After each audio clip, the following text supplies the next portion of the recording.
Good day, everyone. It's Peter Dunn, Pete the Planner, host of the Pete the Planner Show. Oh, welcome to the Friday live stream. Today on the Friday live stream, we just are going to record a radio show again. We'll have some frivolity with our friends on Facebook and YouTube Live. And of course, I use the term we, which means it's not just me with my big ego. It's my brother from another mother and father, same last name, Damian Dunn. Hello, Dame.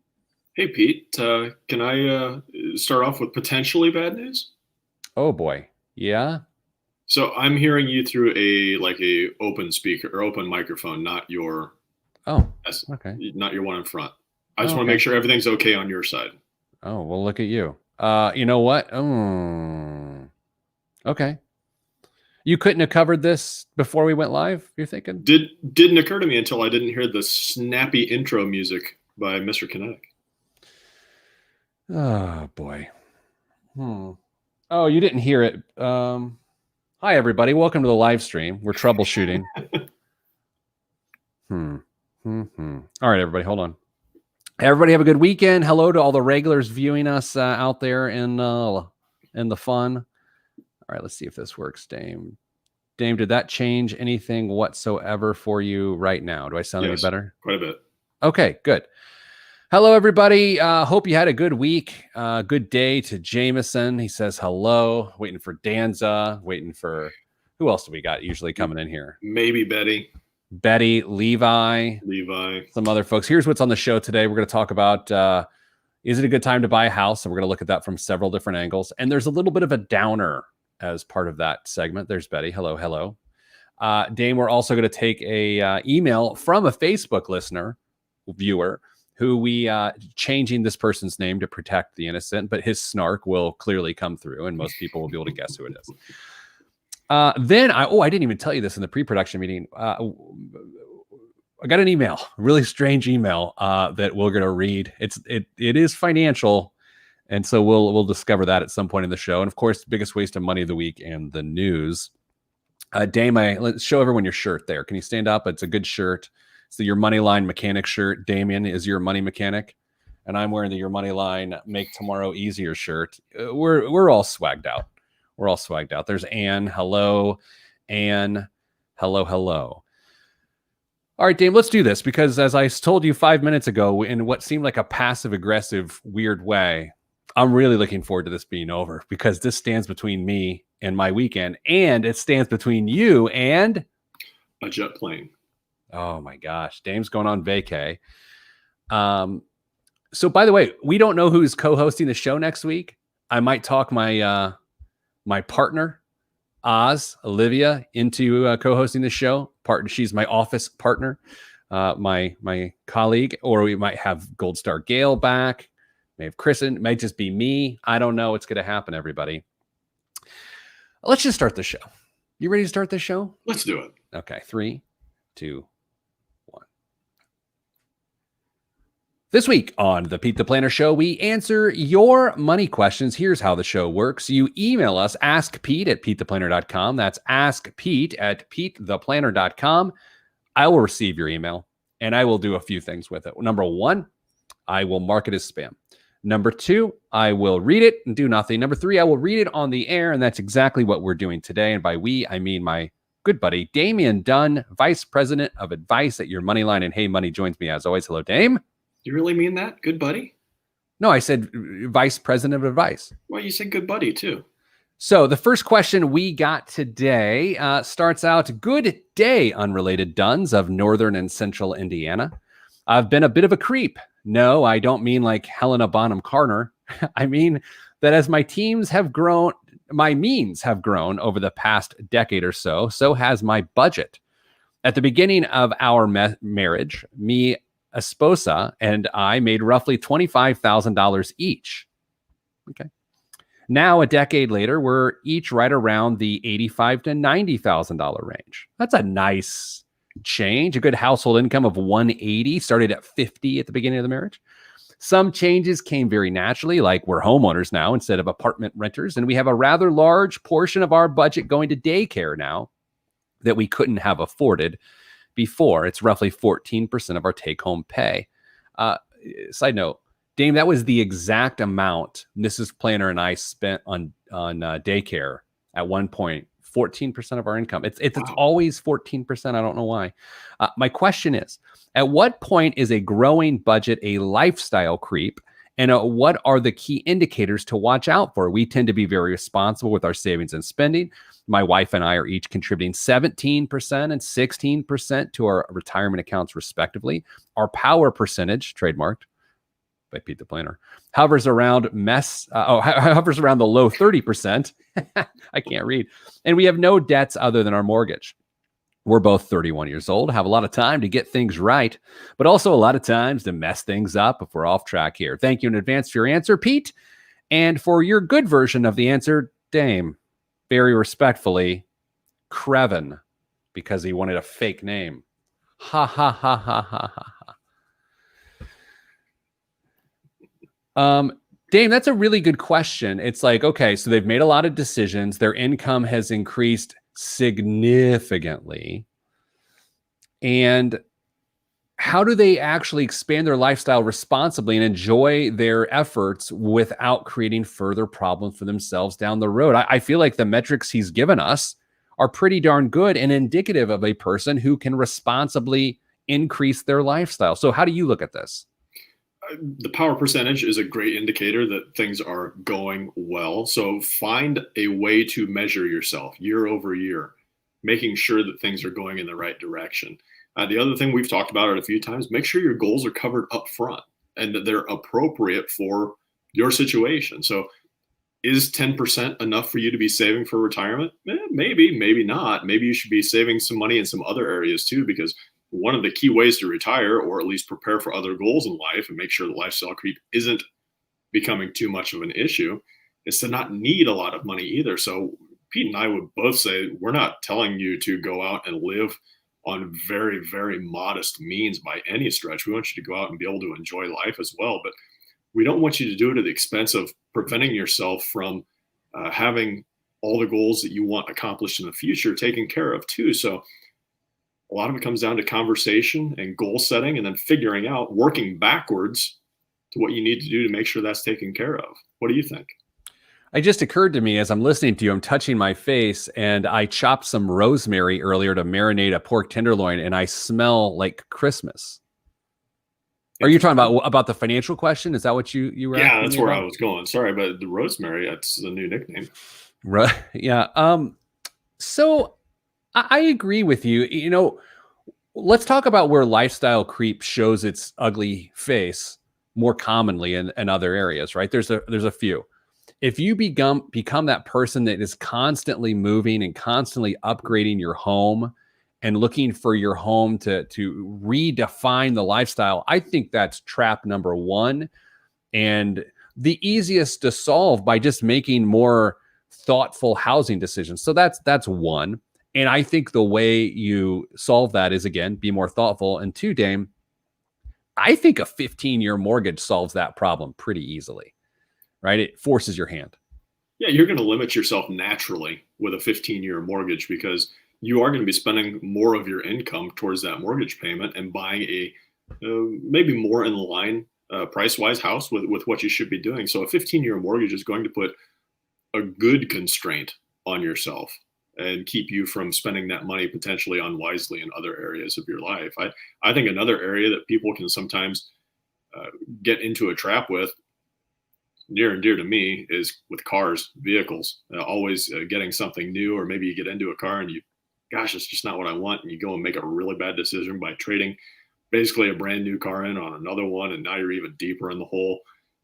You could spend lots and lots of money just trying to drive around a new fancy, flashy car that's going to help you fit in maybe with the group you're trying to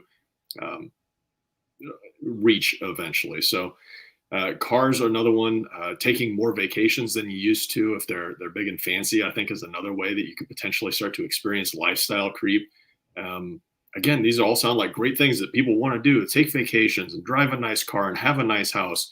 And we're not telling you not to. We're just trying to say, use some moderation in these things, and make sure that you are putting just as much thought and consideration to your future as you are your present. A good test for this, Dame, is what can you remove if times get tough? You can remove a vacation if times get tough. So maybe that is the creep you should add. You can't exactly remove a big car payment if times get tough. You can't exactly remove a giant mortgage payment if times get tough. Now, I will say this, you talk about things you can remove, but then there's these habits that are hard to break. Dining out and those sorts of things, and shopping and buying nicer clothes and whatever, consumables, while you can remove them, those are really, really hard habits to break. Even in a recession, people struggle to change those types of habits. You get accustomed to your lifestyle, and that's just the simplicity of the nature. We're creatures of habit and comfort, and once we're there, we don't want to do anything to change that. And so if we're used to spending 2 or 3 nights out at a restaurant over the course of a week or two, we want to keep doing that because it's what we know and it's what makes us feel good. So yeah, habits are huge in making sure that lifestyle creep stays in control, or you stay in control of lifestyle creep. If lifestyle creep's in control of you, then that's another issue. No, I agree, Dame. So here's what we're going to do. We're going to take a break here in just a couple minutes. But before we do, Dame, I have to say the reason we created Power Percentage a few years ago was to help people sniff out lifestyle creep. So if you've never considered Power Percentage, I believe it is episode 120 of the Pete the Planner podcast, a full explanation. It's the entire episode is dedicated to Power Percentage. So boy, I hope I got that episode number right. Go to episode 120 of the Pete the Planner podcast. You can just Google the words Pete the Planner podcast, EP 120. EP, of course, is short for Epstein. No, Dame, don't do that. Sorry. Dame, when we come back, I'm going to read you the email I received that is financial in nature, and it's stunning. I don't want to give you too much away, but it's unbelievable. We'll only spend a couple minutes on it when we come back, and then we'll get to our topic of should a person buy a home right now? I mean, who should, who shouldn't?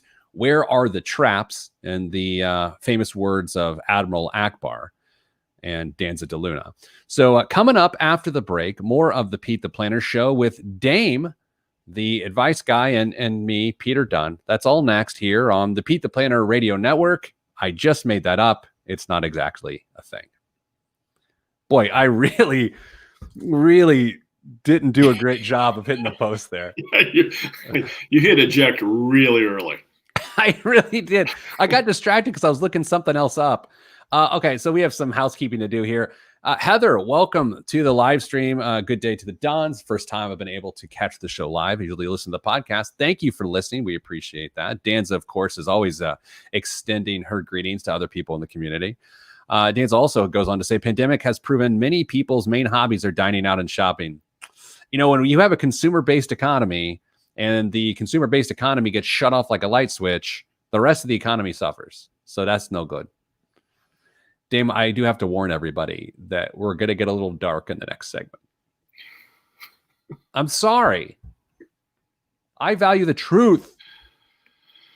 Okay. Okay. I got to hit okay. Hold on. I got to look for something too.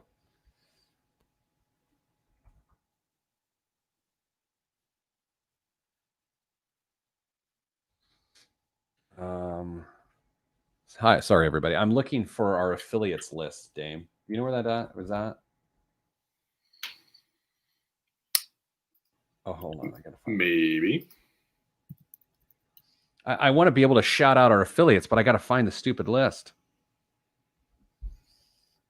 Stand by, everyone. I'm just trying to be a good radio partner to Network Indiana. Okay. I love that I'm showing how the sausage is made, and people are like, yeah, I don't want to eat that. Yeah. I don't want to. Let me check over here. Oh, here we go. Oh, got it. Okay. Got it. Wow. Oh, boy. Oh, hello, Brittany. Good day to you. Oz just sent it to me. That's how good Oz is. Hey, Oz. First of all, thanks for being on the stream today. Dame and I were talking earlier. I think you're going to be co-hosting the radio show next week. Now I'm not sure if she can, because she saves you in the middle of the show. And if she's talking with you, well, maybe she can save you while she's talking too. I don't know. She I did just good. want her to do at least one segment. Here's the thing about Oz. Everyone loves Oz. You will think more strongly about me because of Oz being on the show. And I need that sort of vibe, right? They will be amazed that you had the chance to hire someone like her. She's great. It's funny. So Oz is my executive assistant, but that title doesn't do her justice. So I spend most of my day thinking about how I can give her a title that is actually more appropriate to what she means to me. So I don't know. Not that there's anything wrong with the term assistant, but partner, I don't know. It seems to be something different, you know? Yeah. All right, let's get back to the show. Dame, here we go in 3, 2, 1. Back on the Pete the Planner Show, answering your money questions. Would like to say hello to some of our affiliates out there. WAWK in Kendallville, Indiana. Hello, hello. WIOU, the greatest affiliate name for any financial show in history, out of Kokomo. WTRE in Greensburg. And of course, don't forget Michiana, WTRC in Mishawaka and Niles. How about that, Dame? Sounds like a great list. Let's add more. Let's add more. All right. So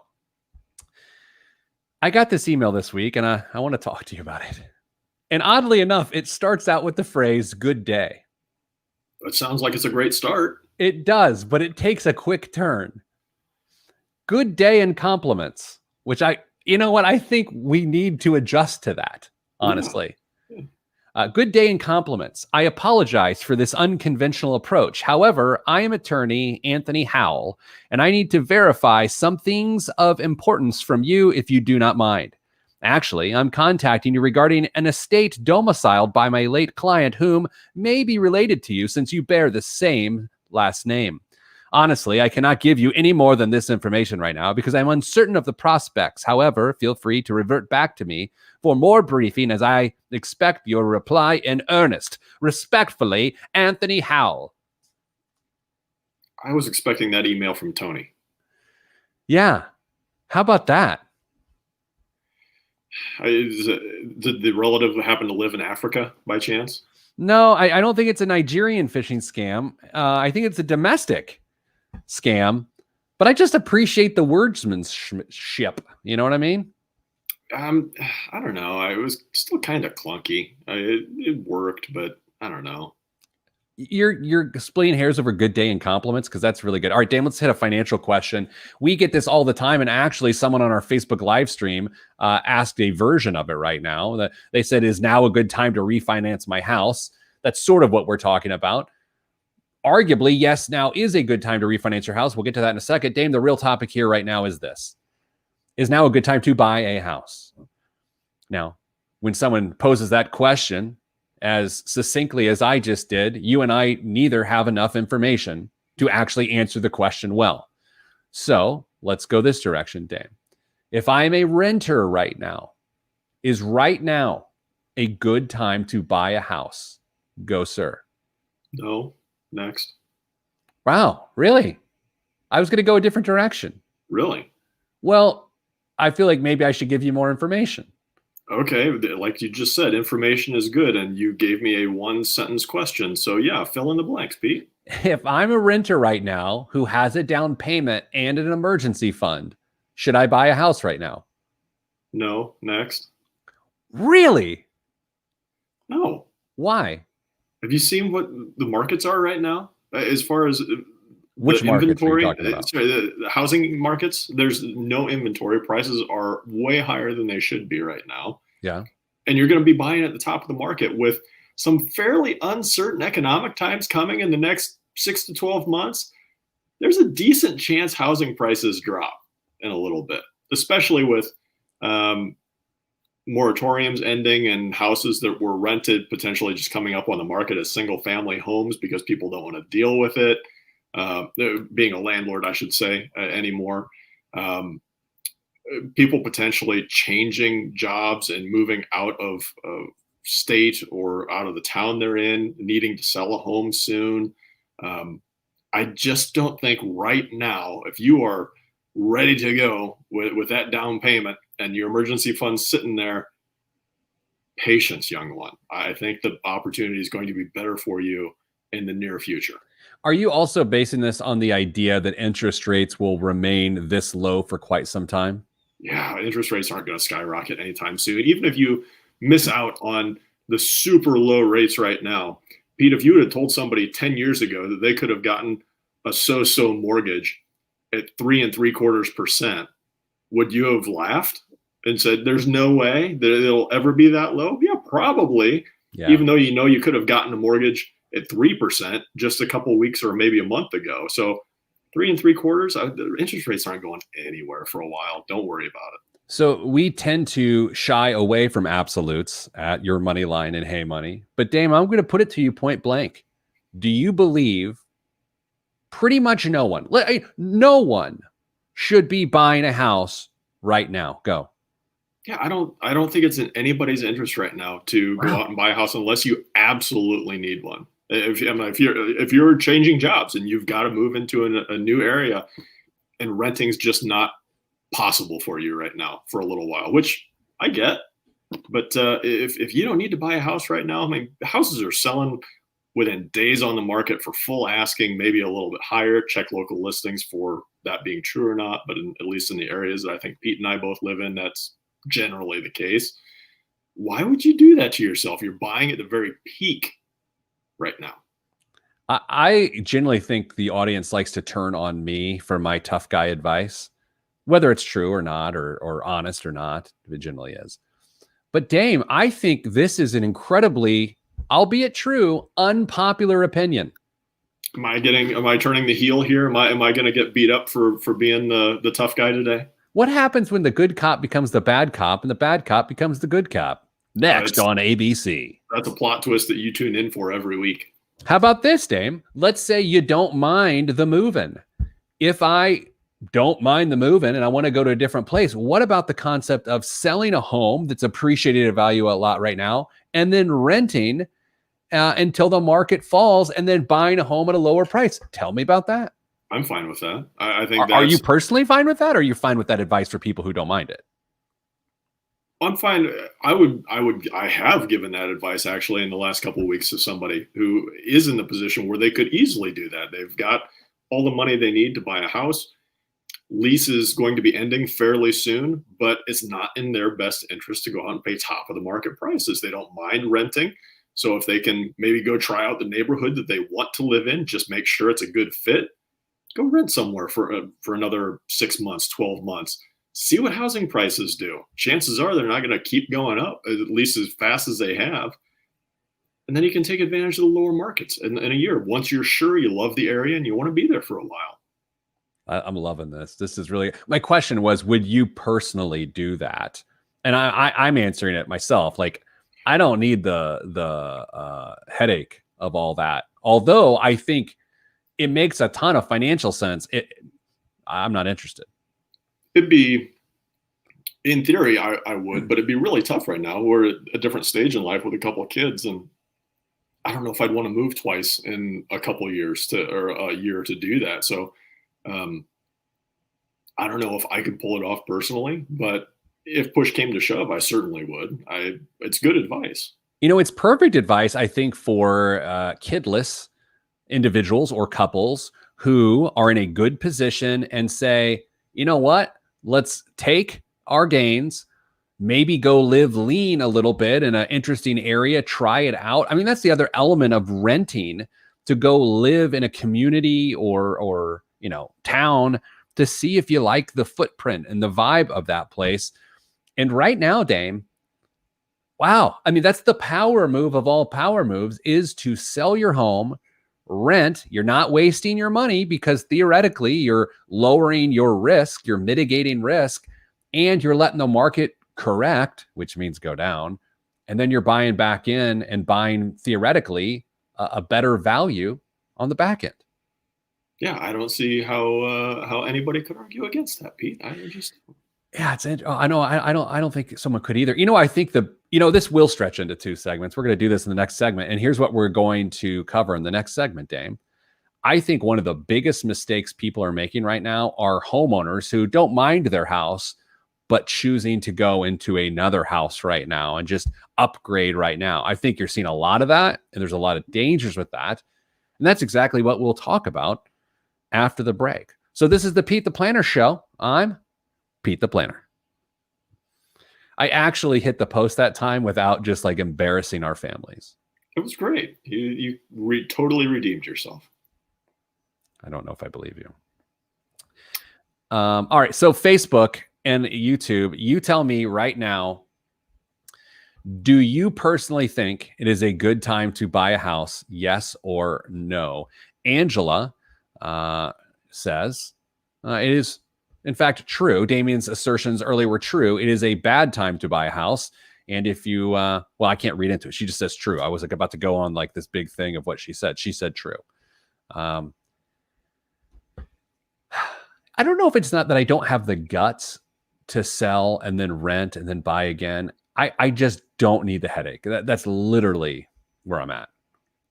Yeah, I don't have any desire to put all my stuff in a pod or on Facebook Marketplace for a year while I'm living in somebody else's, essentially somebody else's house for 12 months, unless I absolutely have to. Oh man, Terry says no, not a good time. And then we get some additional context there on Angela. She's a realtor. The temptation with realtors are to call them realtors, but that's not how the word is written. It's realtor or realtor, which I refuse to go realtor. I'll go realtor, but whatever. Tricky, rent seems very high compared to a reasonable mortgage. Okay. Yeah. Too expensive, says Queen of the Show, Danza. Heather says inventory is low. Prices are inflated. Seems like a good time to sit tight. I'm loving this. It is theoretically, though, a great time to refi if you're going to. I guess we should cover that on the air, Dame. It's a good time to refi if you are going to try to shave some years off your mortgage and save some money. Let's start back with that, Dame, and then we're going to explore the upgrade problem that is going on right now. Then we will also explore how about just renovating your house to make it more of what you want it to be. Are you good with that, sir? Sure. Yeah, let's do it. All right. 3, 2, 1. Back on the Pete the Planner Show. Dame, it occurred to me Thursday night of this past week that I needed to share a secret with the world. It's a secret you've known as long as you've known me. I am not fun. That's it. That's the secret. While arguably, objectively funny, I'm not fun. I'm not actually fun to hang out with. You'll laugh. You'll have a good time, but it's not because I'm bringing you fun. Like no one calls me like, hey, let's go have fun. I'm like the last person people call. Why? I don't like staying out late, right? I don't like to leave my house, and I don't like to take risks. And so all those opposites of everything I just said involve fun. I'm not that guy, and it's important for all of you to know this out in the audience today. Dame, we're talking about housing this week. The question in front of us was, is now a good time to buy a house? And you said absolutely not. The next question was, is now a good time to refinance a mortgage? And for many people, the answer is actually yes. Help us understand how to make sure we don't make a mistake there.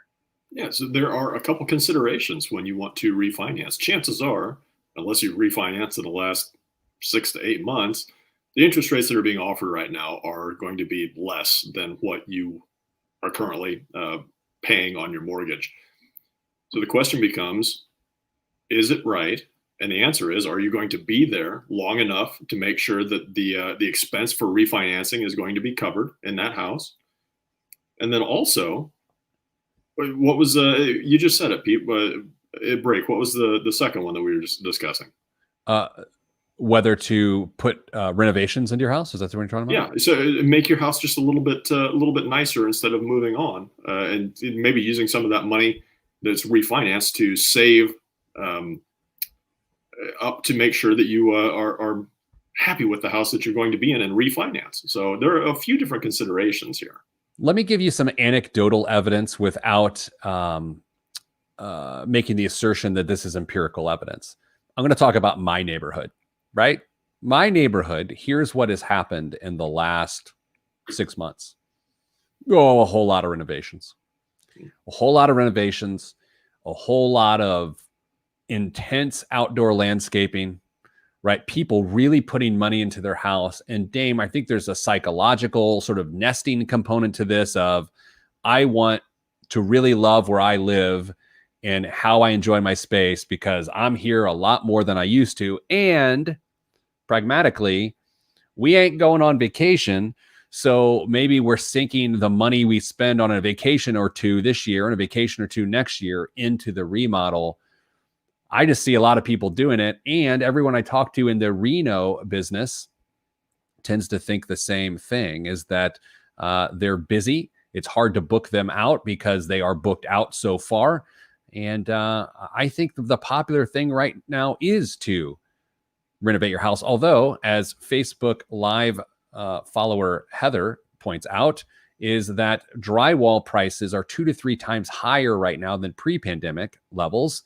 And that's why renovations are more expensive than people think. How many home offices do you think were built or remodeled during the last 8 months? Well, I just put a bunch of broadcast equipment and a really expensive chair in mine. That's all I've done. But I think, to your point, I mean, you're talking about people creating spaces in that regard. I think a lot of people have taken guest bedrooms or basements and turned those into those proper spaces. As a host of the show next week, Oz points out here on Facebook Live, appliances are currently on back order all over the country for weeks. And she points out, because she is a licensed realtor, by the way, while I think investing in the house is well worth it, should definitely consider it if the updates will actually increase the value of the home. That's another excellent point here. You know, they actually have to, it has to make financial sense. You can't just sink all of your money in for a lifestyle decision. It has to make financial sense so you can retain some of that investment if you get to a resale opportunity. To a degree. I mean, if you're going to refinance your home and you want to make it what you want, you plan on being there for a long period of time. I don't really care if the money I'm sinking in the house is going to have an immediate return. If it's a little bit diminished when I sell the house in 10 or 15 years, I enjoyed it for 10 or 15 years longer than I would have otherwise. So I think Oz makes a great point that you want to be wise with how you're using that money to, remodel your home, reno your home, not reno, as somebody might have said earlier. Who would have done that? I don't know anything. And but there's got to be some level of letting you get away with just doing something because you're going to enjoy it, unless that involves like a 40-foot backyard pool or something like that. I don't know. I have seen a lot of people put in pools. There are a few in my neighborhood. A lot of friends are putting in pools. Let me put this to you, Dame, and this is sort of part of this conversation, and maybe you don't want to answer this. Realistically, when will you move from the home you live in right now? Do you mind answering that? Do you have an idea? Have you ever thought of that? We built this house to be here forever. Because please say it's your forever home in that voice that I love. It's my forever home. I love that. I love when people say that. We built it to be here forever if we wanted to. It's a piece of ground that's been in my family for a while, and so that was kind of where it's at. However, we look around every once in a while and say, it wouldn't be too bad living there. And you play the game of, well, gosh, if we sold this place and moved into that one, that might be a little bit cheaper. We could be out of this mortgage even faster than we were previously.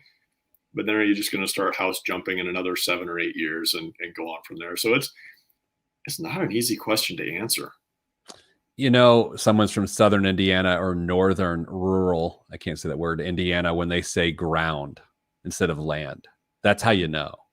Yeah, you said it's a piece of ground. Yeah. Like I would say land. I mean, yours sounds better. It sounds tougher. I'll say this. I can only commit to where I'm living right now for 10 more years. Yeah, that makes sense to me. Knowing you, that makes sense to me, just because I know roughly where that's going to put you in your life. And Crankiness. I know what you want to do, basically, once you get to that stage. And yeah, it wouldn't surprise me at all if there's a a new domicile for Mr. and Mrs. Planner at that point. Yeah, I think I've shared this on the show before.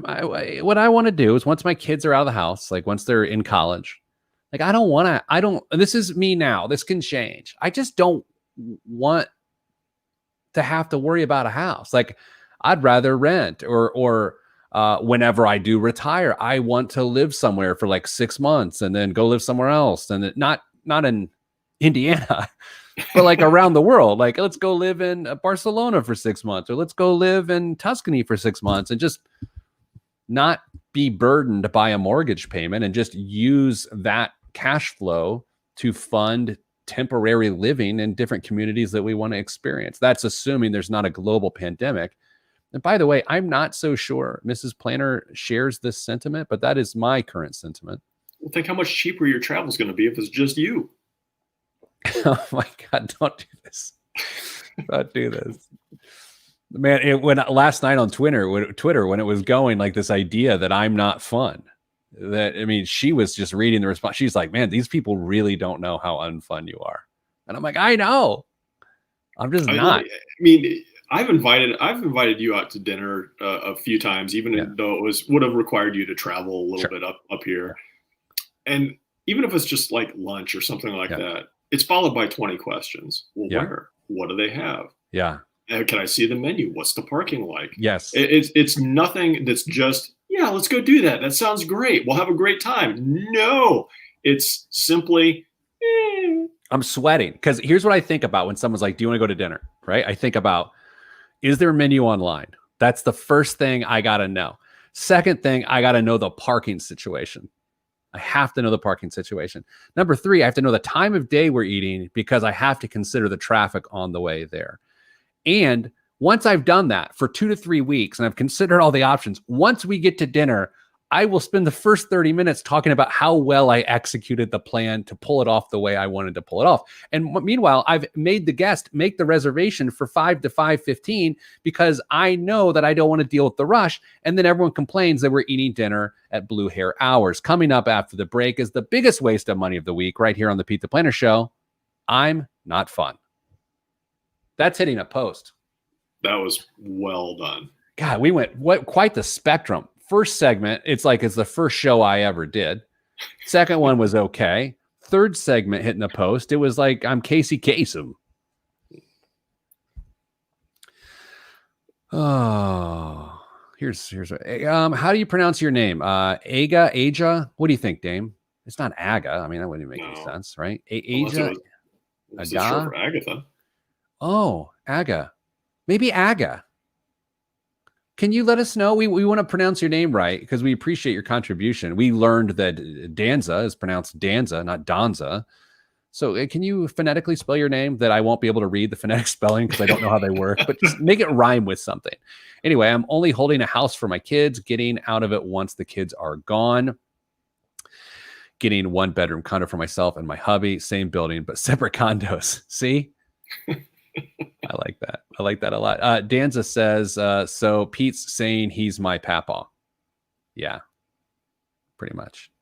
So Aga, I believe, says we are right in our pronunciation, I believe, Aga, which I believe would be short for Agatha, which is really cool. What a great name.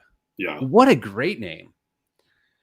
One of our coworkers has one of the best named children ever, Daphne. What a great name that is. A good name. Betty weighs in. Betty says she's fun, but not funny. I disagree with that. I think Betty is funny. I've spent time with Betty at an industry event. I found her to be very funny, and she seemed to be fun, which is why, I'm not that much fun. Dame, are you fun? I mean, we know where you are on funny. Are you fun? I'm the guy that usually stands around and casually snipes at people and makes jokes from the back of the circle when people are standing around talking. I guess I'm probably not all that fun. I don't think you're fun either. Let's say you and Mrs. Dunn, your Mrs. Dunn, and that sounds possessive. Your wife, that also sounds possessive. The woman you live with, that sounds scandalous. We know who you're talking about. Okay, let's say you guys go out to dinner with friends and Do you go out for drinks after dinner? And what's the latest you would get home? Like that's maybe the definition of fun. Realistically, don't get weird here. What's realistically? It better be a really special occasion if I'm out past 10. Okay, you're not fun. I didn't claim to be. No, I'm just helping you. So your friends, everyone, looking through the lens, are they funny or are they fun? Are they both or are they neither? Now, there's other qualities too. Interesting, thought-provoking, intelligent. These are all nice qualities, but as it comes to me, not fun. Okay. Dry funny. That's right. That's exactly right. Dame is dry funny. That's a good point. I had a friend last night chime in on that conversation. It's my friend Maggie. And when Mrs. Planner and Maggie's husband were running the Boston Marathon last year, Maggie and I sat at the finish line at a cafe and drank champagne for 4 hours. And she was like, well, you were fun that day. And I'm like, yeah, because I drank champagne for 4 hours. Yeah. It's amazing what that'll do for you. Oh, I can tell you what it'll do for you. Give you a headache by 2 p.m. All right, let me find the biggest waste of money of the week. I don't know why I'm dragging this out so much today because, again, on the other side of this is your vacation, and then I got to run to the post office, and then my week is over.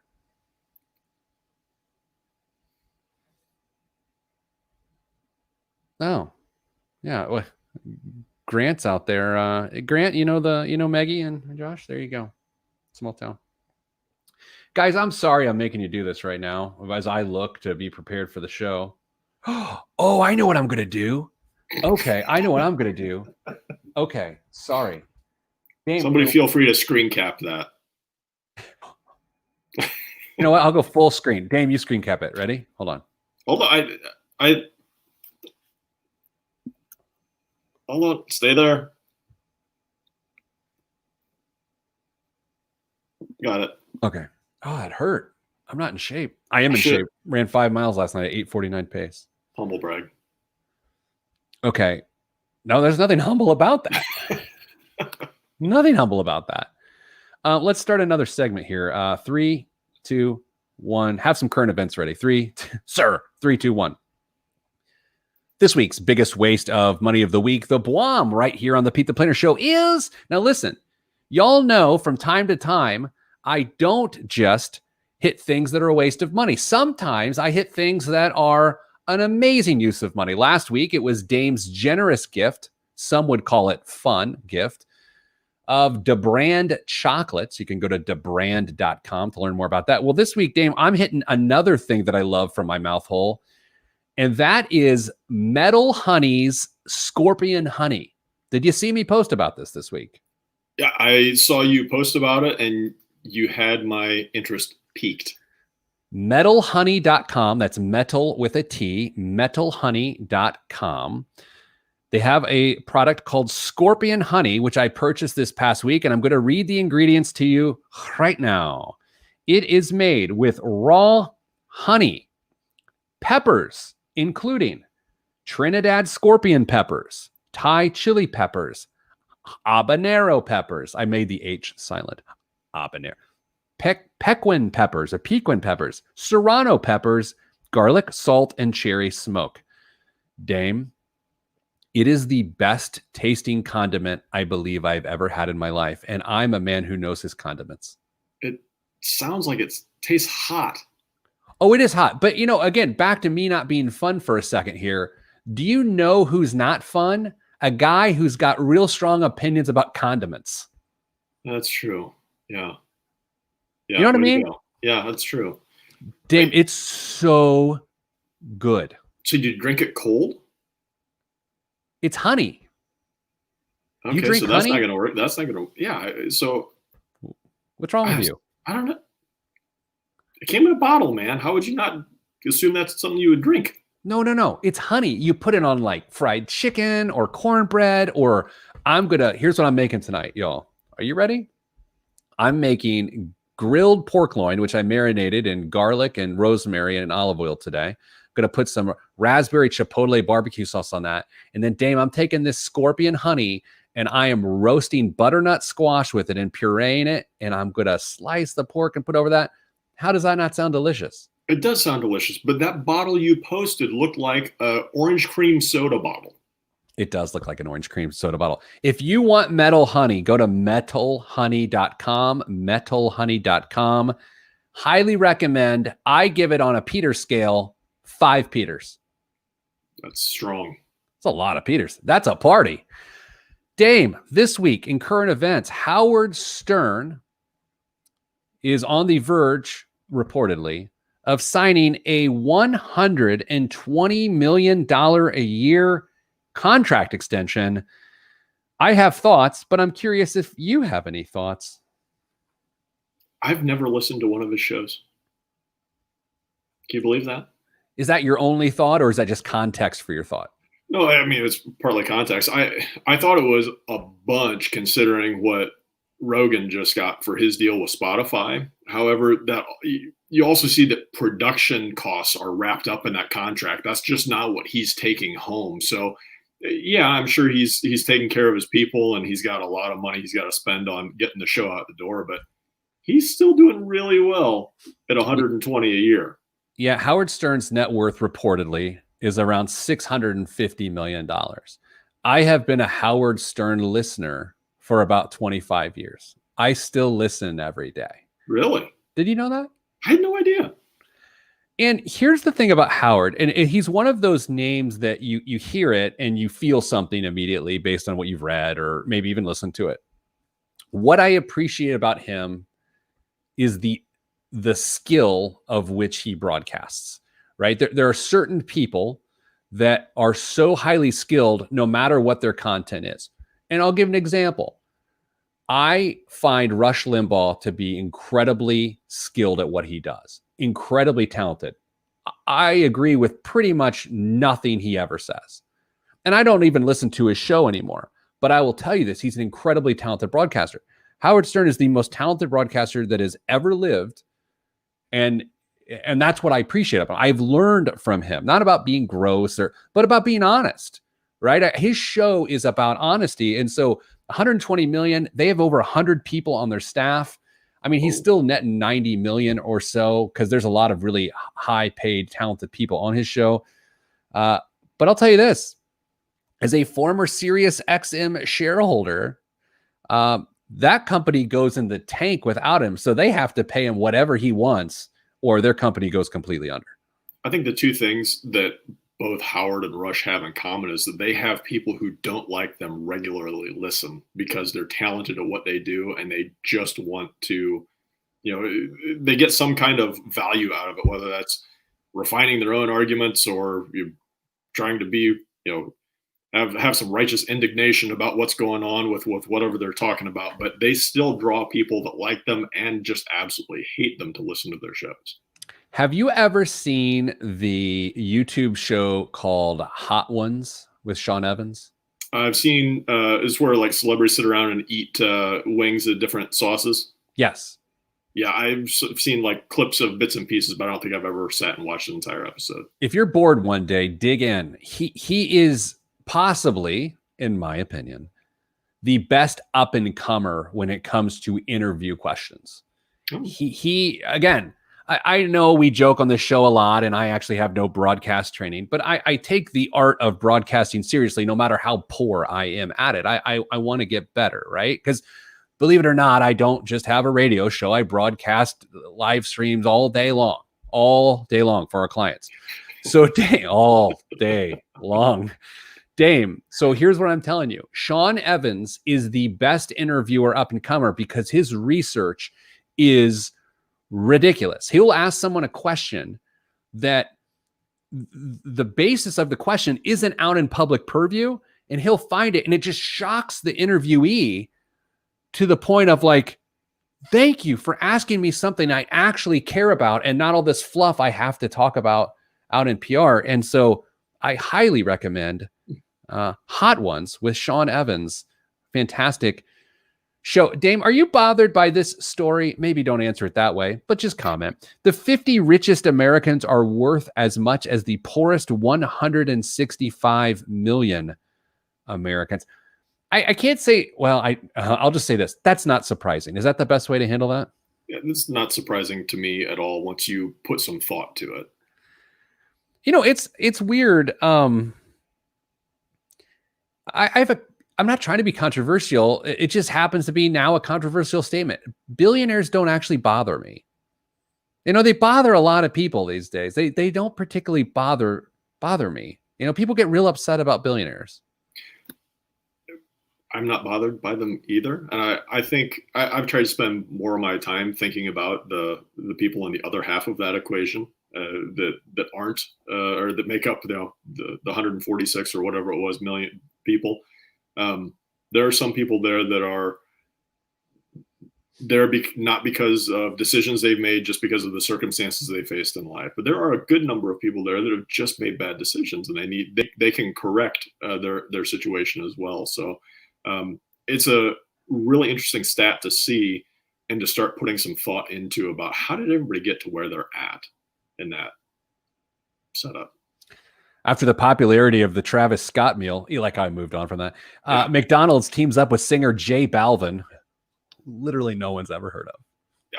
I was figuring you'd know, and I was just going to be the unfun guy who had no idea. I kind of know, but I really don't know. Dame, what is your McDonald's celebrity meal? If you have to concoct some meal at McDonald's, what do you think it is with the time we have left? You give your meal, I'll give mine. We don't have a lot of time. I'll go first. I will have 2 McRibs, and then I'll have a bunch of fries, and I want the McRib extra saucy because then I want to dip the fries in the McRib, and then on the side, a Barks root beer. Dame, what's yours? Double cheeseburger, large fry, and a large Diet Coke. But that's, you have to make it weird. You got to be like J Balvin. This is my meal. I'm doing whatever I want. Next week, we're going to play a game called Does J Balvin Sing This Song? And I'm going to name a song title or just make up a few words pasted together. And you have to tell me if it's one of J Balvin's greatest hits. Can't wait. Sending you good vibes, everyone, because good vibes are all that's in the budget. I'm not fun. Damien's not fun, but the show is. I'm Pete the Planner. Yeah, how does that work? How does that work? We're horribly boring people, but the show is kind of fun. But I think here's why. Because we're fun for financial guys. Like but I also, maybe the show is entertaining, but not fun. Because to be funny is to entertain someone. That's like true. when I do stand-up comedy, or when I've done stand-up comedy, people have fun, but it's not because I'm fun. It's because I'm entertaining them. It's a good point. I'll say this. My other comic friends, they're also not fun. They're really funny, but they're not fun. It's because comics are usually kind of depressed, aren't they? Well, yeah, that's a big part of it. Everybody, where are we in terms of what's happening? We got a couple weeks left till the election, 3 weeks or so. Dame, okay, it's going to get weirder, right? Yes. Okay, so let's take the last 2 weeks and say, on a scale of 1 to 10, how weird? I think it's been a 10 in terms of weirdness over the last 2 weeks. 8. I mean, but I can't imagine what else is going to happen. That's my point. All right, if we're 8 to 10 right now, okay, my question to you is, between now and the election, where's the magnitude of weird going forward? It's got to stay pegged. I mean, because we still have an October surprise to come somewhere in there that's going to just be bonkers. Here's my recommendation, everybody. Go put words to be muted in your Twitter feed and just clean it up. You don't need that stress or that anything in your life. Just clean it up. Do it for yourself. Burn Facebook off of your phone if you have to. There is a book I want to recommend. That's how you know I'm not fun. Is that I'm going to enter. Oh, here it is. Oh, here he goes. The book is called Amusing Ourselves to Death. Okay. This book was written in 1985. It's by Neil Postman. And the concept is and the subtitle is Public Discourse in the Age of Show Business. And it's that, and this isn't even about the president or anything else, right? This is about that politics have become entertainment, right? Mm-hmm. This is forget the current administration. Let's go. So you and I love, well, why do I do that? I'll speak for myself. I enjoy things like The West Wing. I happen to like the show. It entertains me. I love shows about the presidency. And so then politics, you get podcasts about politics, and then 24-hour news cycle. And then people sit and watch the news, not necessarily to be informed, Dame. They watch the news for entertainment, right? Yeah, I mean, if you sit down to read a newspaper, hopefully you're doing it to get some idea of what's going on, not necessarily to get an emotional charge out of it, to get angry or feel like your team got one over on somebody else. You need to just figure out, okay, what's the reality of the situation, and then figure out what that means to you and what you think about it. Not let somebody else tell you what you should think and feel about it. Well, I agree with you there, but what you said is to read the newspaper is to do that.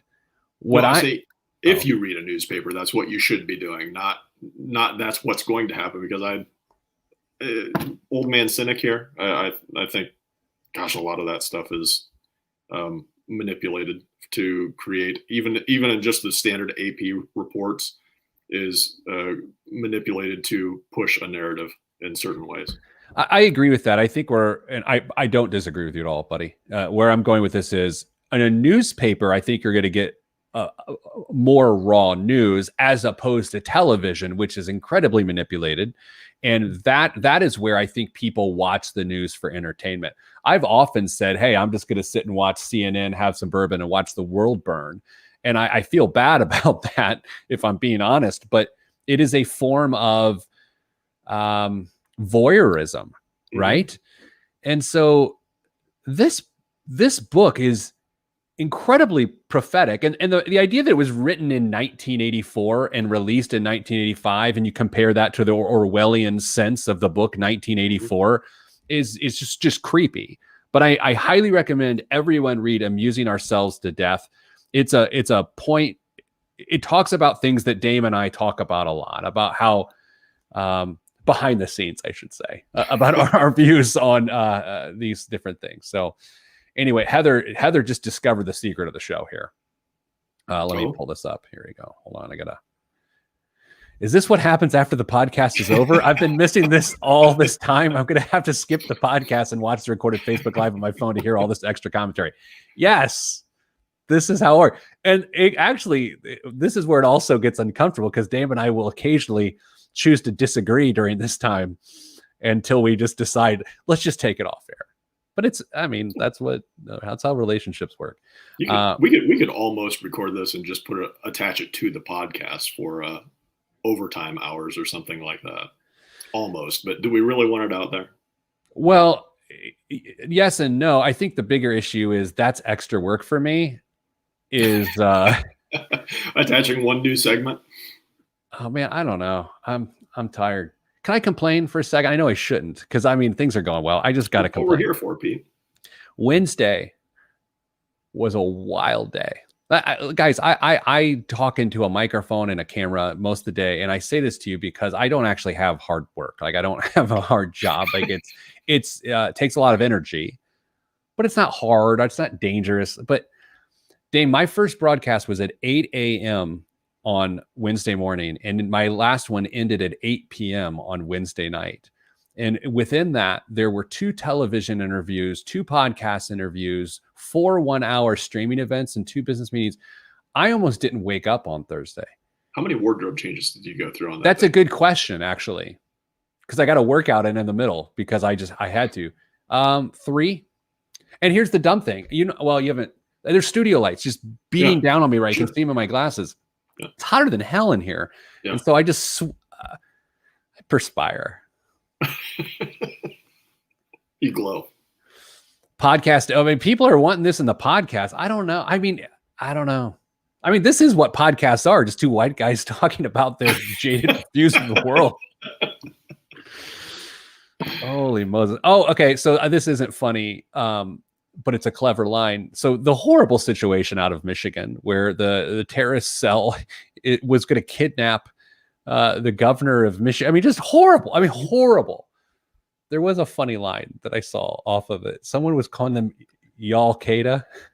It's that's funny. I mean, that's funny. Oh boy.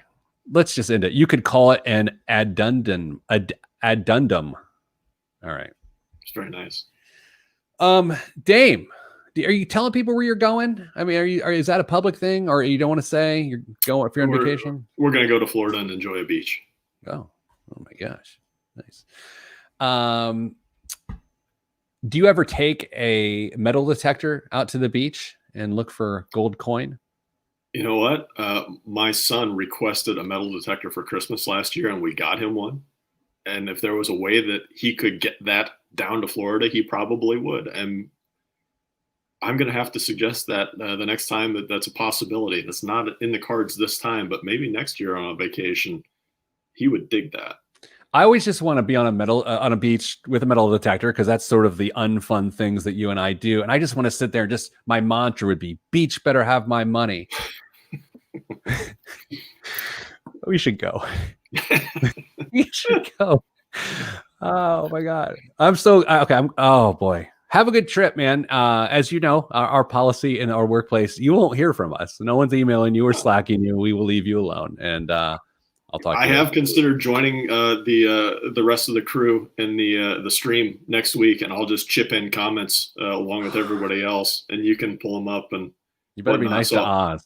I'll just join Danza and Jameson and Betty and the rest of the crew for see how things are on that side. Beach better have my money.